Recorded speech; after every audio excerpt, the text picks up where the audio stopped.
Je suis belle. Voilà la phrase que tout le monde devrait se dire. Or, beaucoup de filles n'aiment pas leur corps, leur physique. Au lieu d'accepter ce qui fait partie d'elles, elles préfèrent faire un régime, ou bien prendre des vitamines, des médicaments, ou manger jusqu'à vomir pour grossir, quitte à se détruire la santé. J'ai décidé alors de faire un texte pour les femmes afin qu'elles acceptent leur corps. J'ai entendu beaucoup trop de personnes dénigrer leur corps, devenir anorexiques parce qu'au départ ces personnes se trouvent grosses. Mais à force de vouloir maigrir, c'est leur santé qui en dépendent. Parce que chaque corps est différent et que chaque femme devrait se regarder dans le miroir sans être dégoûtée de son propre reflet et devrait se dire « Je suis belle ». Aujourd'hui, je vais vous faire partager mon histoire pour que vous puissiez vous rendre compte que chaque corps est différent et que même si soi-disant votre corps ne fait pas partie de la norme, c'est ce qui vous rend unique.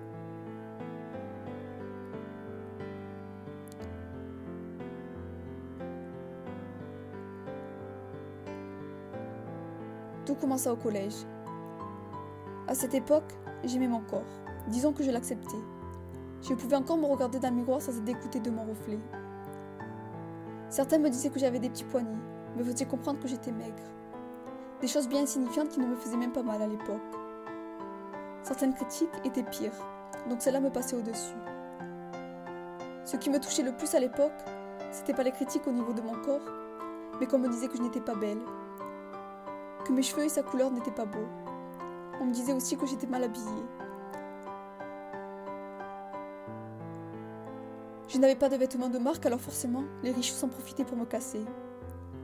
Cette critique a aussi changé ma façon de me voir.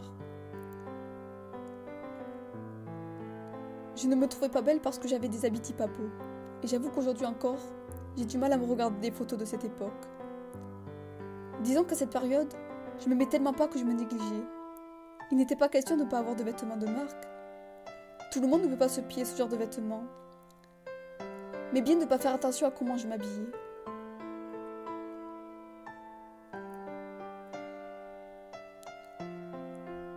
Arrivée au lycée, des personnes me regardaient trop mal.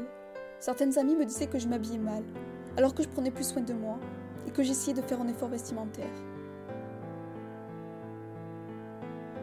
Les critiques reçues au collège ont fait que j'étais plus apte à être vexée pour ce genre de critiques. J'ai alors essayé de faire comme tout le monde. J'ai changé mes habits, j'ai commencé à m'acheter des vêtements de marque. J'étais devenue une personne banale, sans goût. Je n'étais qu'un mouton. Mais je m'acceptais ainsi et avais fini par mieux aimer mon style.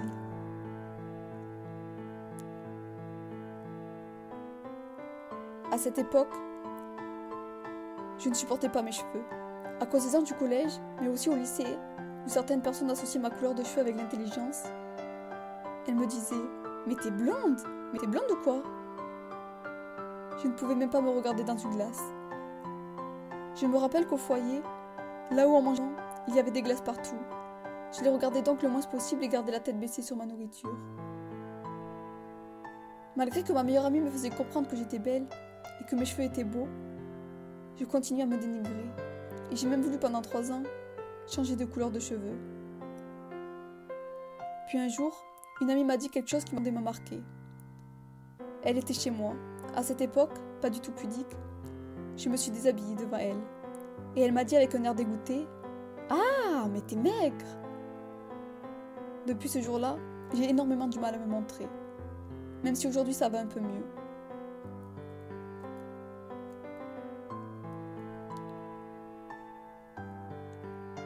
J'ai commencé à vouloir prendre du poids. Ça devenait une obsession. Je me pesais presque tous les jours, cherchais des astuces sur internet et voulais même prendre des vitamines pour grossir. Restant toujours sur le même poids, je ne comprenais pas qu'avec tout ce que je mangeais, je grossissais pas.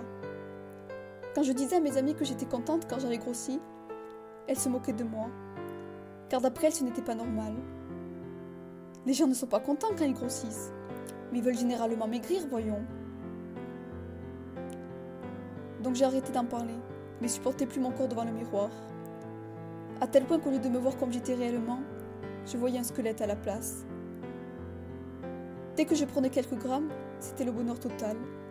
Et dès que j'en perdais, j'étais limite en dépression. Alors que j'avais bien conscience que je n'avais pas à être triste pour ça, et qu'il y avait bien pire que perdre quelques grammes. Je n'arrivais tout de même pas à être heureuse avec mon corps. Un jour, des amis m'ont même dit, alors que je portais une robe, « T'as un gros ventre, on dirait que t'es enceinte. » Avant, j'adorais porter des crop tops et adorer mon ventre. Or, depuis ce jour, je complexe sur mon ventre. Et même si je porte toujours des crop tops, je regarde toutes les demi de mon ventre et me dis que je devrais plus trop en mettre, car tout le monde voit mon ventre gros. Et j'évite aussi de me mettre la robe que je portais ce jour-là. Je saoulais ma mère qui me disait que mon corps était très bien et que plein de personnes aimeraient avoir mon corps. Malgré le fait que j'essayais de me convaincre de cela, et malgré ma famille qui me complimentait sur mon corps, je ne l'aimais toujours pas. À la fac, des amis ont commencé à me dire que j'étais belle, que j'avais des beaux cheveux. Mon petit ami m'a complimenté sur mon corps, m'a dit qu'il aimait mon corps, que j'étais belle. Et j'ai commencé à me trouver belle. Certes, j'ai toujours envie de prendre des kilos, ça serait mentir que dire le contraire. Mais j'accepte quand même mon corps tel qu'il est. Je suis en voie de guérison pour complètement l'aimer. À l'heure d'aujourd'hui, non seulement j'accepte mon corps, mais en plus je trouve mes cheveux beaux, même si je ne tolère pas les critiques en mode « T'es blonde ?» qui sous-entend pour certains que je suis conne. J'aime ma couleur et je peux prendre soin de moi et de mes cheveux tout en me regardant devant une glace et en me trouvant belle.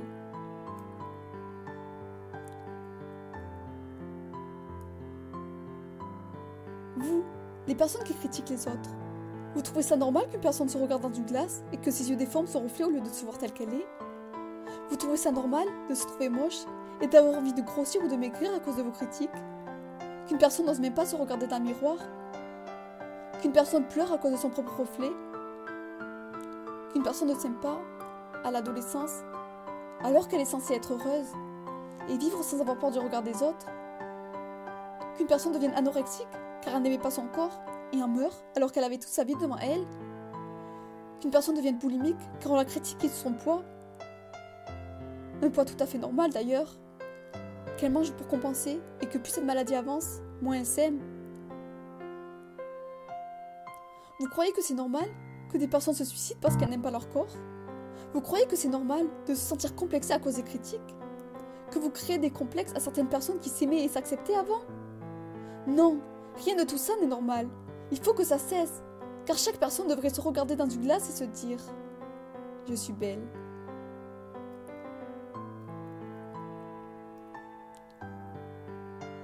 Alors toi qui m'écoutes et qui n'aimes pas ton corps, que ce soit parce que tu te trouves pas belle, que tu te trouves trop grosse, trop maigre, que tu te trouves pas attirante, que tu n'aimes pas une partie de ton corps, ou que tu as un défaut sur ton corps dont les gens se moquent, sache que ton physique fait que tu es unique. Et les gens qui critiquent sont des jaloux, car tu as quelque chose dont ils n'ont pas, la gentillesse. Et ils préfèrent être lâches et s'attaquer aux plus faibles qu'eux. Eux, ils sont tous pareils. Toi, tu es unique. Et justement, le fait que tu sois unique te rend encore plus belle que tous ces cons qui se croient supérieurs. À travers mon exemple, je veux que toi aussi tu te trouves belle. Je sais que c'est plus facile à dire qu'à faire. Mais je veux que tu te rends compte que grâce à certaines personnes, tu vas enfin te trouver belle. Alors crois aux beaux mots que les autres te disent. Et essaye de rejeter les critiques. Barre-toi des gens malsains. Accepte les compliments et à la fin de ce texte, je veux que tu te mettes devant la glace et que tu te dises: peu importe le corps que j'ai, l'apparence que j'ai, je suis unique. Et c'est ce qui me rend belle. Je suis belle. Peu importe ce que tu n'aimes pas chez toi. Essaye de t'accepter. Et si vraiment tu veux changer quelque chose en toi pour mieux t'accepter, fais-le pour toi. Mais sûrement pas pour que les autres changent de comportement envers toi. Si tu ne changes pas pour toi, tu risques à coup sûr de ne pas aimer le changement que tu as opéré en toi. De regretter ta décision. Si tu veux faire un régime pour grossir ou faire en sorte de prendre des kilos, si tu veux faire de la chirurgie esthétique pour que tu puisses t'aimer davantage, fais-le. Mais il ne faut pas que ce soit à cause des autres que tu veuilles faire ça, que ce soit à cause de leur regard, la moquerie. Mais il faut que tu aies changé de physique pour toi. Et c'est à ce moment-là que tu pourras changer ce que tu n'aimes pas en toi. Et n'oublie jamais, t'es belle.